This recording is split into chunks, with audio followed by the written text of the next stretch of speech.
What was that like getting to know him, though? The guy who grew up, in Ames versus the guy who grew up in St. Louis and heads off to Vegas, and very different kind of like traveling arrangements than you. Very, very different upbringings. Obviously, I've always been in Ames, and just the community in Ames is pretty well known, pretty nice, and just different upbringings. He's obviously been in Vegas and St. Louis, which is tougher areas, more people, more population, more distractions, you could say, but just learning some of the things that he went through and the differences that we have. How would you describe just the way you guys in the backcourt, all of you, have gelled? And how much do you think the fact that you guys took the time to get to know each other kind of helps with that?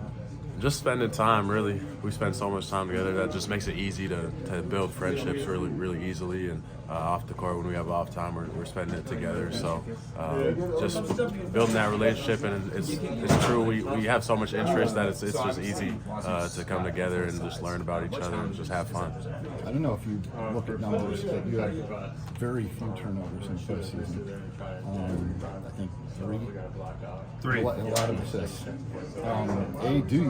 Did you know that? And B, just how you've always valued basketball, but just how much does it kick in when it's one and done, the players go home, that you've got to do it even that much more?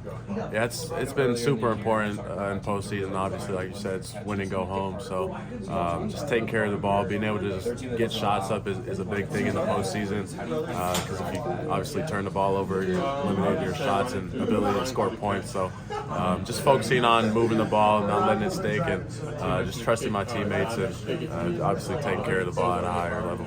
You've probably already been asked this. I was out there listening to Rob, but how's your shoulder and everything else like that? It feels good. It's not as sore as I expected it to be this morning, so that's a positive in my eyes. It was fine in practice, didn't really notice anything. So, what exactly happened? You just land wrong, or just sort of similar thing at the BYU game, just sort of swiping, and I couldn't really tell you what happened. There's something inside, just a little weird. It was one of those things where when Vic was working with you, there was no look of like, oh no, on your face or his face. It's kind of like a chronic thing. Every now and then you got to deal with since you injured it. Kind of deal. Yeah, definitely. Just knowing that I've had a similar injury earlier in the season, so that was a relief just to hear what his thoughts were early when I just got to the bench.